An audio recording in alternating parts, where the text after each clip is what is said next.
treaty specifically prohibits.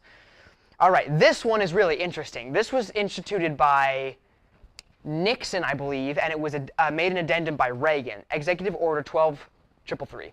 And basically, the impact, Executive Order 12333 is regarded by the American intelligence community as a fundamental document authorizing the expansion of data collection activities.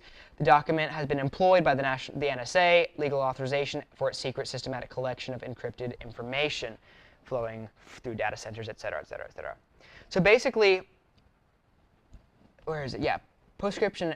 Oh yeah, I love that. Postscription on assassination. And that's what Reagan implemented. No person employed by or acting on behalf of the United States government shall engage in or conspire and engage in assassination. So that's basically like the U.S. intelligence community can't be involved in assassinations, even though the CIA has been doing assassinations for like the last 50 years. But it authorizes them, government agencies, to collect data on pretty much anyone they want. And really not many people have pointed to this. What they've done is they've pointed to the NSA. What the NSA has done, they're just like, we've been doing what's completely legal the whole time. Like, screw whether it's right or not, it's legal under current law. So you can't stop us, basically. And that's why nothing with Project Prism, with I can't remember the name of the other, like the internet dragnets that we've been creating, nothing has changed since Edward Snowden. We've all held him as a hero, but basically what he's done is just given us more sleepless nights. Like, the NSA is now, we just know that they're watching us, as opposed to thinking they were watching us. There's really no difference. All right, does anybody have any questions about Executive Order 12333? 333.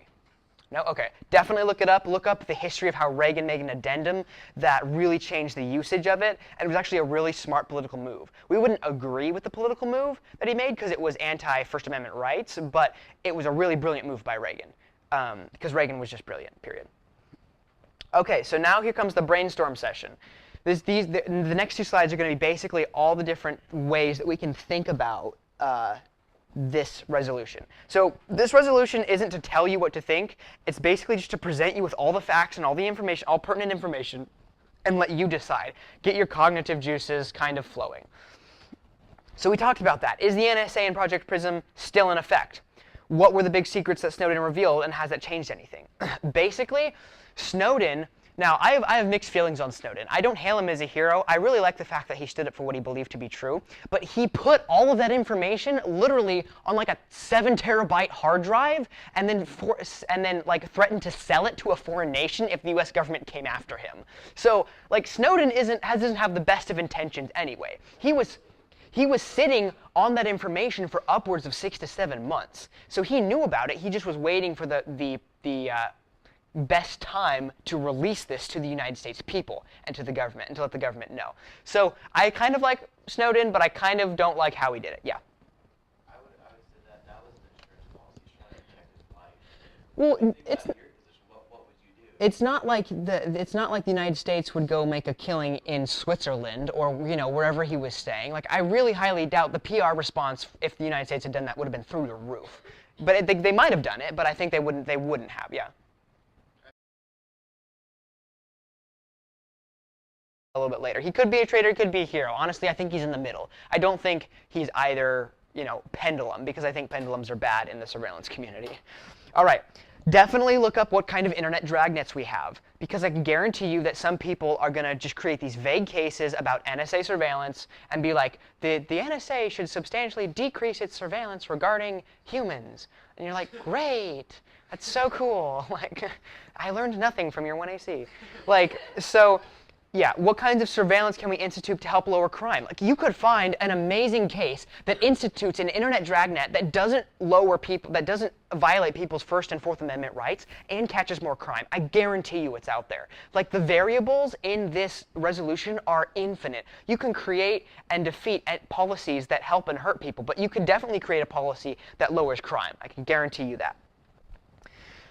Yes, what actors and parties does the U.S. government need to keep tabs on, and why?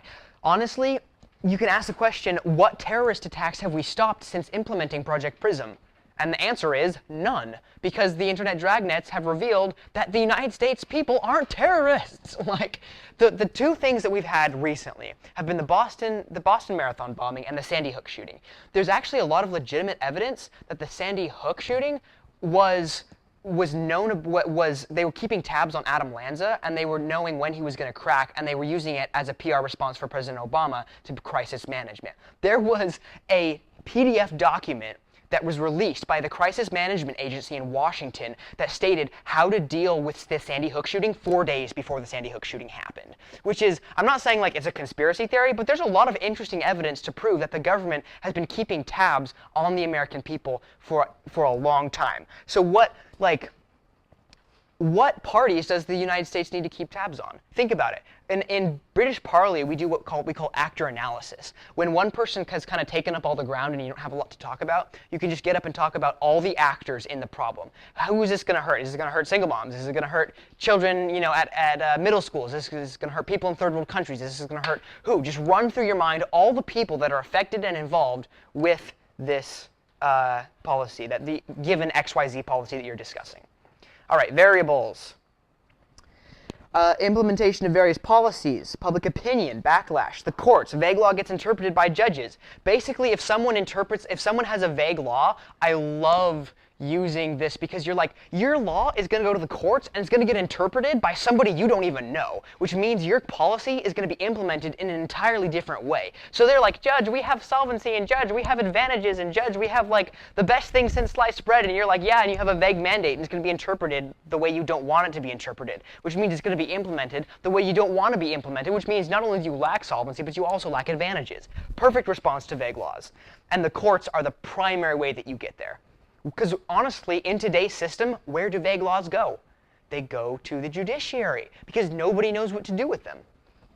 And that's good that happens, because in the United States, the judiciary was made to define and interpret the laws of the United States. Now, this one is a really interesting one, the new tech era. I really find that an appealing argument, and I don't know if conservative judges will find it an appealing argument. But basically, the United States was always prepared to fight the war of yesterday, and that's the argument. With the new tech era happening, the curve of crime and the curve of internet hacking is going so exponentially fast that you can argue that the United States needs to keep up with this curve. It is essential for the United States to be prepared to fight the war of tomorrow, which a lot of people believe will be an internet war, not a war of attrition or a war against another state. The fact that we had escalations with China over internet issues is a really great example. We used the Stuxnet virus to attack. We tested it on the Mumbai people, the internet servers in Mumbai. I'll get your question in a second. And basically, if we can take down an Indian server, the guys who are like spending all their time on computers and who, when you call AT&T, they're like, "Hello, my name is Ishtan. How are you doing today?" Like if we can take down those guys, then we can take down pretty much anybody, because those guys are like just straight up brilliant, okay? And so then we tested it on the server in Mumbai and just caused havoc. And then we tested it. We dropped it off to Israel. Israel used it on Iran's nuclear centrifuges, and it crashed like 2 whole nuclear power plants, and then it spread to like Russia and Pakistan, and then it spread like to Japan, and it it broke out and infected like 200,000 computers. It was insane. And the Stuxnet virus was made from Windows 07, like the 4 major building blocks of Windows 07. It was insane, yes. What exactly does China do to us in this cyber war? China does 3 main things. Number 1, they steal a lot of our corporate industry products before it comes out on the market. They hack companies like Boeing, Northrop Grumman, Bank of America. They hack a lot of these people so that they can grab those blueprints, put them into their own economy, and make money so that their economy looks more capitalistic and free market. They steal ideas, they steal products, they steal manufactured goods, they steal all sorts of stuff online. I think the estimate, now don't quote me on this because I could be totally wrong, but they steal an estimated, I think, like $5 to $6 billion in products from mom and pop corporations and large corporations, and input it into their own economy every year. I could be totally wrong on that, but just know that number was what I remember, yeah. What kind of policy action did you take to prevent that? There's a couple things. You could cause corporations and security agencies to work with the NSA and the government to find protections that they could take to protect against internet hacking. Protection against internet hacking isn't that hard at all. You just have to be a hacker yourself, basically. And there is a large business. Time just came out with this in a magazine. There's a huge, huge business for third-party companies to test security agencies and test, like Walmart and Costco, all these companies test out their internet security, find bugs, they call them bugs, and then sell those bugs to the company so that the company's agencies can then fix those bugs, and then the third agency can go on to another company, test them. Facebook pays an average of $5,000 per bug for internet hackers, and they'll pay upwards of $75,000 for particularly squirmy bugs. Like, yeah. Yeah. Yeah. Exactly. They'll pay so much money for bugs because Facebook, of all people, does not want to get hacked by China. Like, if Facebook got hacked by China, like, the world would probably end. Like, I exaggerate, but so this whole idea, it's more of a philosophy and idealism of the new tech era, that life as we know it is changing so fast with the advent of social media and with the advent of creating the world is like the world is now flat. Like, you can talk to the man in India for AT&T and he'll transfer you to his manager in Japan. Like, how flat does the world get? It really doesn't get much more flat than that.